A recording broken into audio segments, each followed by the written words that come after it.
Hello everyone, welcome back to my YouTube channel. My name is Daniel, and today in this video we'll be covering my round 3 game in the Quebec Open Championships. Currently I have a score of 1 out of 2. Unfortunately in round 2 I wasn't able to convert a winning position, so instead of being 2 out of 2 it's actually 1 out of 2, but it's okay. In this round I'm playing a 1780 FIDE opponent, and let's take a look what happened in the game. So I'm playing white, d4 as usual. We go into Nimzo Indian theory here. Very typical. d6, the idea is to play e5.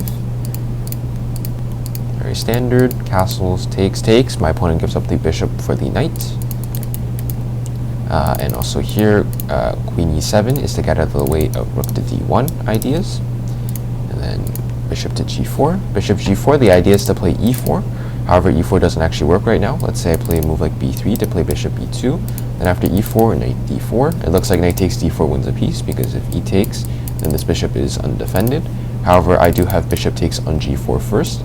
And after knight takes on g4, then I simply have e takes on d4. Rook takes on d4 doesn't work because of queen h4, and both f2 and h2 are hit. And queen takes on d4 doesn't work because of rook a to d8 or rook f to d8, which skewers the queen and the rook. So after e takes on d4, this position is pretty much equal. Queen h4, then there is simply queen to g3, defending both. And then after something like this, I have bishop to e3, f3, kick away this knight. This is completely fine. And also here, if you take and if you go back, then I can simply play bishop to e2, and then bishop b2 ideas next, and then this is better for me. I have the 2 bishops versus the 2 knights. In the game, however, here I actually play the move h3, which is the best move. Idea is to kick the bishop back to h4 if they want to maintain this pin. And here I can play b3, and here if you play e4, which happened in the game, then after knight to d4, here bishop, after knight takes on d4, bishop takes h4 is even better for me. If you don't take, let's say you play knight f6, then I simply have, I believe, bishop captures on, oh sorry, not in this variation. Here, so obviously knight takes on h4, then there is e takes on d4. And here, after bishop takes on h5, if you play knight back to f6, there's obviously bishop to e7. So after h3, b3, e5, after knight to d4, here knight takes on d4, bishop takes, knight takes, and then after rook takes on d4, my opponent plays rook a to d8. Here I play bishop b2, and here my opponent plays c5. The idea with c5 is that, let's say you take first, after queen takes on d4, I am attacking this a7 pawn. And if you play something, so you would play like c5, but here I have queen d5, attacking both the knight and pretty much maintaining my dominance on the open d file here. And after something like knight back to f6, then here I have bishop takes on f6, queen takes on f6, and after rook to d1, I have dominant control over the d file, so this would be better for me. Which is why c5 was played first, so that let's say I play something like rook to d2, then after takes, then there is rook to d8, and let's say queen back to c3, then there is something like queen d7 to take full control of the open file. Going back, however here, I play the move rook to d5, attacking this knight, and also maintaining my rook here. If you play rook takes on d5 after e takes on d5 and rook to d1, then here I can exert pressure over the c5 pawn, as well as try to defend this d5 pawn. So here queen to c5, let's say queen to d6 for example, then here simply rook to d1. And if you play knight back to f6 to put more pressure here, then I simply have bishop takes on f6. If you play queen takes on f6, then you lose c5. And if you play g takes on f6, then this pawn structure here on the king side is not great. And also I simply have queen takes on e4. So instead in the game, my opponent plays knight back to f6. And here I miss my main chance to win the game. Here in the game, I actually played rook a to d1, doubling up. Instead, I could have found the move rook to e5. Rook to e5, the idea is it attacks the queen and this pawn. Let's say you play queen to d7, then here I actually have the move rook to g5, and there's a lot of pressure here on the g file, as well as this battery here, the queen and bishop, lining up to g7. Alternatively, if you play something like queen to d6, then here I have the move rook takes on e4. You can't take this rook because simply queen takes on g7 is checkmate.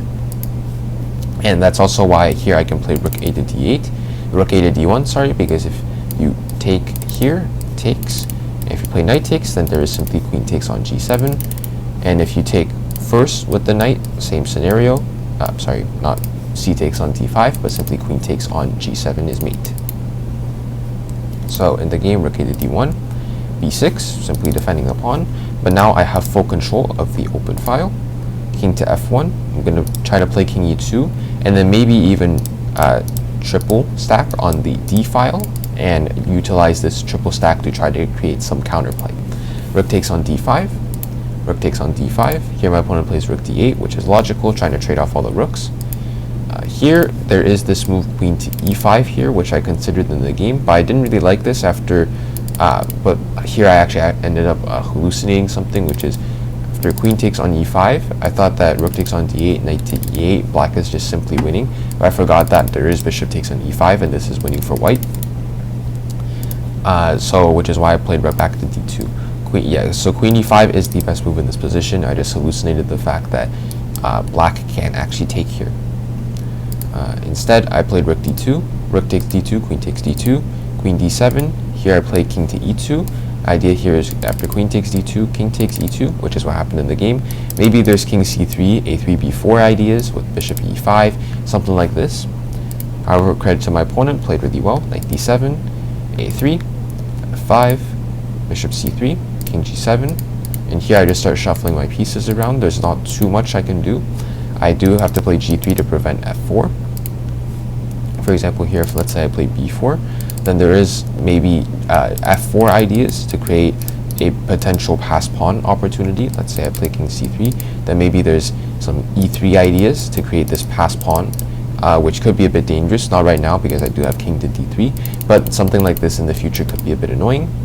So instead, here I play g3, preventing this move, and then h5, king e2, knight b1. My opponent is trying to reroute into the c6 square to maybe get into a5 or e5. Knight c6, king to d2, knight to e7. My opponent is trying to go to g6 so that they can help with the f4 advance and also maybe eye up the e5 square. King e2, knight g6, bishop b2, and here f4. Here I play e takes on f4, g takes on f4, and here actually, unfortunately, I actually end up losing on time. This position is actually a draw, which is why it stings a little bit, but it's okay. It's quite a difficult draw, in fact, at least for me, considering I have very low time, which is why I ended up losing. So after g takes on f4, so g4 is the correct move to draw. H takes on g4. Then here after something like knight to, let's say knight to e5, then here I have to find the move bishop to c1, allowing the knight to come into my position.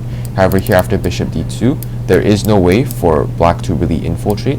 Knight to b2 pretty much just, it doesn't do anything because I have bishop takes on f4. And pretty much I had to see that this, after bishop d2, all of these pawns here that look very menacing, they're all just smoke and mirrors. There's actually nothing here. So yeah, it stings a little bit that I did end up losing this game on time. However, it is quite a little bit of a difficult draw considering I have low time. In general, this game I'm not the most happy with. I probably should have spent a little bit more time with rook e5 because after knight f6, I pretty much instantly blitzed out rook a to d1. Should have spent more time in that position. Would have boded well for me because I would be able to win this pawn on e4. However, it's an okay result considering the fact that the draw at the end was quite difficult. And yeah, so now I move to 1 out of 3, which isn't the best score, but it's okay. Let's see if I'm able to bounce back in round 4. Anyways, thanks for watching and see you in the round 4 recap.